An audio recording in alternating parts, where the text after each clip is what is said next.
What God cannot do does not exist. This is Vanessa Osei-Beku recording from Accra, Ghana. I'm here to share my testimony of what God has done in my life. Somewhere last year in November, I felt very ill. I was so ill that I was in coma for several days. And the hospital that I was admitted, they diagnosed me of hemolytic anemia. And then they diagnosed me of hepatitis B, jaundice, and the like. So they were like, they can't manage my case, so they had to refer me to another hospital, which was called Ebu Teaching Hospital.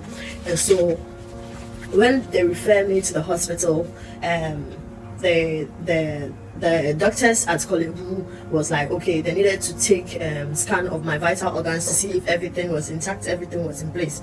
So when I woke up from coma, we now had to go and then do the scans. So when we were done with the scan, they scanned my heart, they scanned my kidney, my liver, and my gallbladder. So when they were done with the scan, when the results came out, they said I had kidney stones, and then my liver has enlarged, and I had acute inflammation in my lungs, so which led to the difficulties in my breathing, and then I had low impulse and then low BP too, so they had to put me on oxygen. And then they also came and said that I had a very low blood count, so they needed donors. Like, everything was just going sour for me because I started getting this body reactions, hives all over my body started swelling. I couldn't walk. I was having joint pain, epigastric pains all over. Like, I didn't know what to do. I can't talk, I can't blink, I can't move, nothing. And then I was in bed for as long as I could remember, and then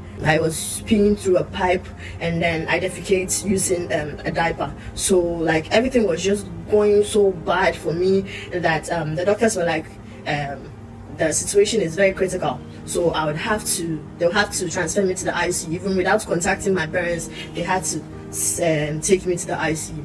So during that period, my big sister came to visit me at the hospital, and then I showed her the report stating that I had kidney stones and the like, and she was like, what nonsense. She was like, why don't I connect the altar of fire, because we used to pray before, so what stopped me?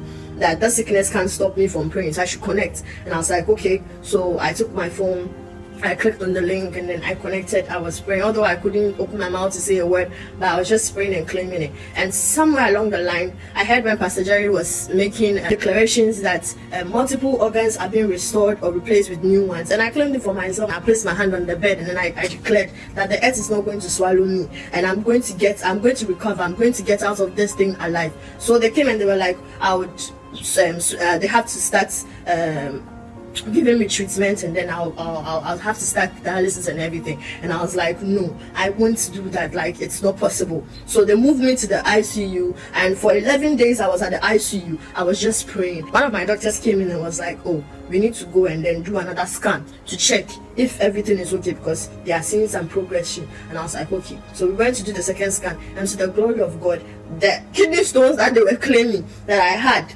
has disappeared. I'm so grateful that everything that they said, even the dialysis they said I was going to start, like, they just told me that I should clear my bills and go home. Like, I'm okay. But I just want to say thank you, Pastor Jerry. Thank you so much. I thank you so much, and I pray that may the oil on your head never run dry for what God